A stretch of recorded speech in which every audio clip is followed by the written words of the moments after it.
Assalamualaikum warahmatullahi wabarakatuh. Halo semua, kami dari kelompok 2 kimia ingin menjelaskan mengenai materi osmosis dan tekanan osmotik. Sebelumnya, izinkan kami memperkenalkan diri. Perkenalkan, nama saya Erlinda Adelia sebagai ketua kelompok. Perkenalkan, nama saya Agus Nugroho. Perkenalkan, nama saya Bimo Adi Nugroho. Perkenalkan, nama saya Pasir Nugroho. Perkenalkan, nama saya Nadia Tudor. Perkenalkan, nama saya Putri Densi. Selamat menyaksikan.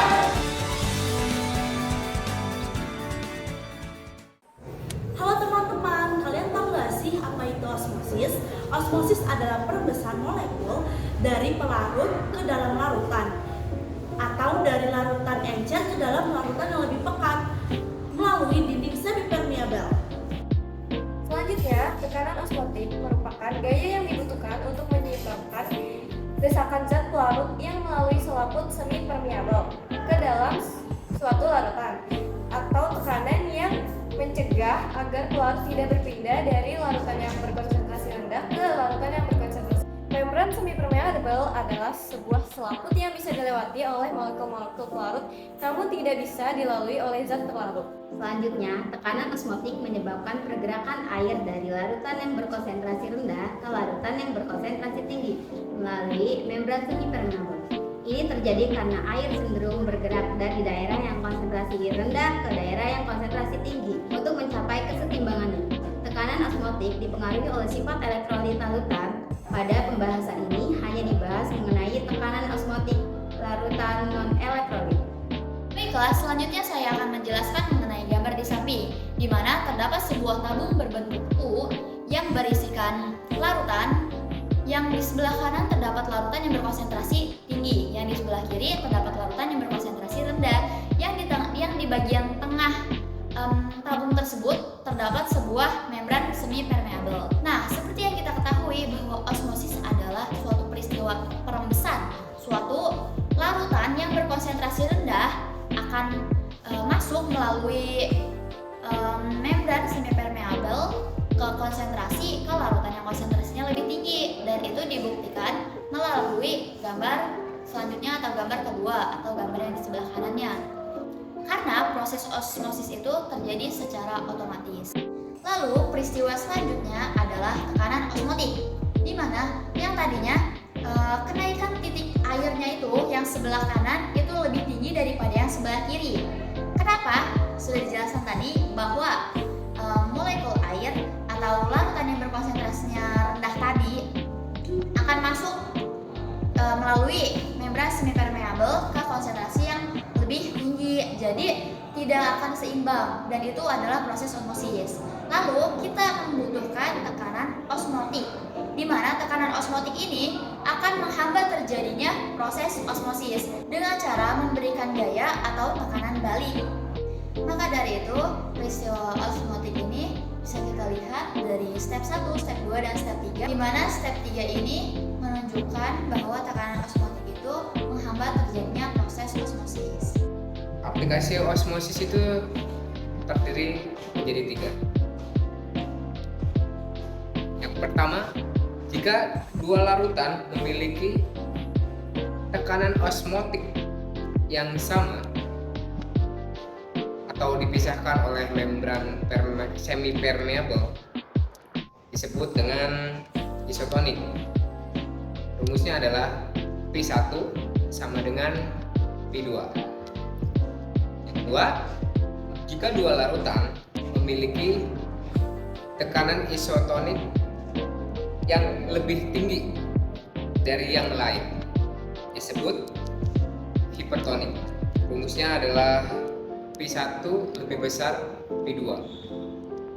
Dan yang ketiga, jika tekanan osmotik lebih dari larutan tersebut, disebut dengan hipotonik. Bisa dirumuskan dengan P1 lebih kecil dari P2. Lalu selanjutnya kita akan membahas mengenai rumus umum menghitung tekanan osmotik lautan. Nah, tekanan osmotik biasanya diberi simbol P. Untuk menghitung tekanan osmotik lautan digunakan persamaan Van Hoff berikut. Nah, bisa dilihat teman-teman bahwa rumusnya adalah Pi sama dengan mRT, di mana keterangannya sebagai berikut. Pi sama dengan tekanan osmotik, di mana satuannya adalah ATM atau PA.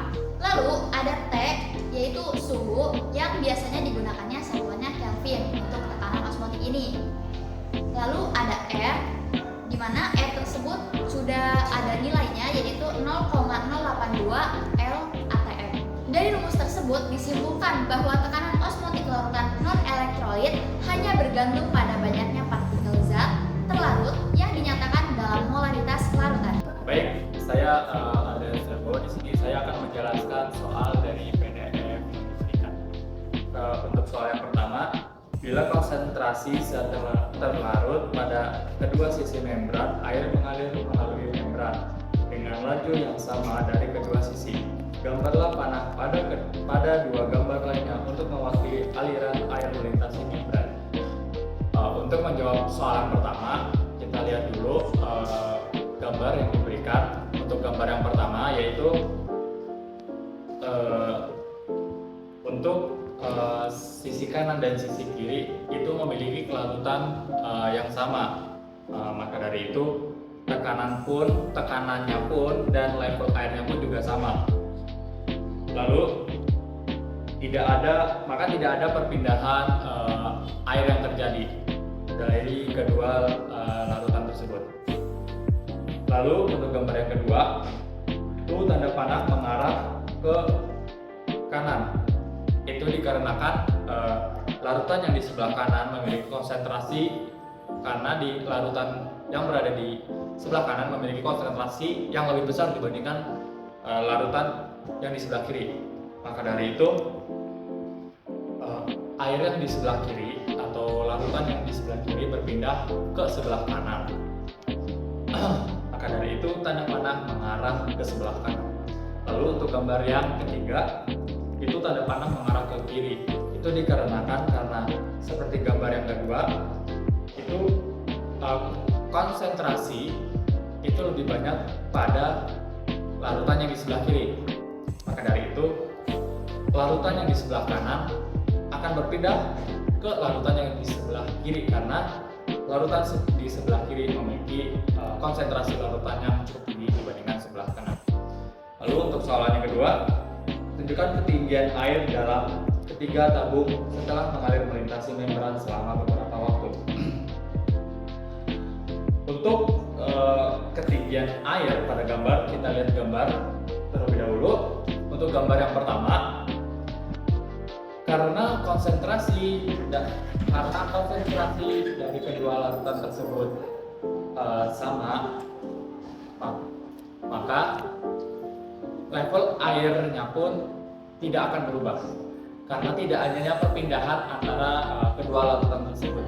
Maka dari itu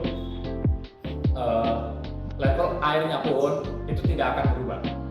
Lalu untuk gambar yang kedua, untuk level air di sebelah kanan akan lebih tinggi dibandingkan level air yang di sebelah kiri.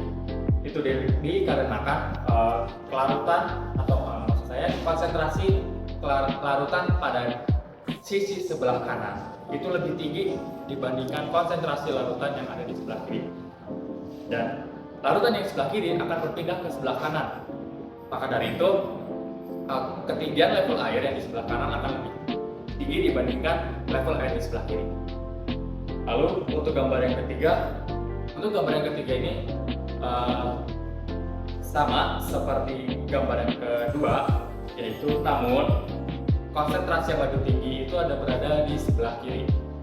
Maka dari itu larutan yang ada di sebelah kanan yang memiliki konsentrasi lebih rendah dibandingkan larutan yang ada di sebelah kiri itu akan berpindah ke larutan yang di sebelah kiri. Maka dari itu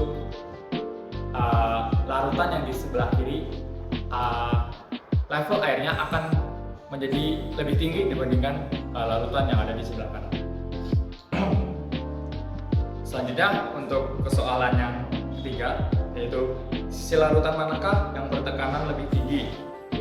Petunjuk, perhatikan berat air di atas setiap sisinya. Jadi untuk menjelaskan nomor 3 ini, kita mengikuti soal yang nomor 2. Jadi kita melihat untuk gambar yang nomor 1 dulu. Untuk gambar yang nomor 1 itu memiliki level air yang sama. Maka dari itu tidak perlu adanya tekanan dari sisi kanan maupun sisi kiri. Jadi level air kedua larutan tersebut itu masih sama karena konsentrasi dari kedua larutan itu masih sama juga antara kanan dan kiri. Lalu untuk gambar yang kedua, yang bertekanan lebih tinggi itu ada pada sisi sebelah kanan. Itu dikarenakan saat nomor 2 tadi dijelaskan, air yang lebih tinggi itu berada di sisi kanan dikarenakan konsentrasi yang dimiliki oleh sisi kanan itu lebih tinggi dibandingkan konsentrasi yang larutan yang ada di sebelah kiri. Maka dari itu tekanan yang lebih dibutuhkan atau yang lebih besar itu dibutuhkan di sebelah kanan. Lalu untuk yang gambar yang ketiga itu tekanan lebih dibutuhkan pada sisi sebelah kiri. Itu dikarenakan konsentrasi larutan yang ada pada sisi kiri itu lebih besar dibanding sebelah kanan. Seperti yang dijelaskan nomor 2 tadi, level air itu lebih tinggi di sebelah kiri dibanding sebelah kanan. Maka dari itu tekanan akan lebih dibutuhkan di sebelah kiri dibanding sebelah kanan. Baik, mungkin cukup sekian penjelasan saya. Sebelumnya mohon maaf. Baiklah, sekian penjelasan materi tekanan osmotik dan osmosis. Terima kasih yang sudah menonton. Mohon maaf bila ada kekurangan atau kesalahan. Wassalamualaikum warahmatullahi wabarakatuh.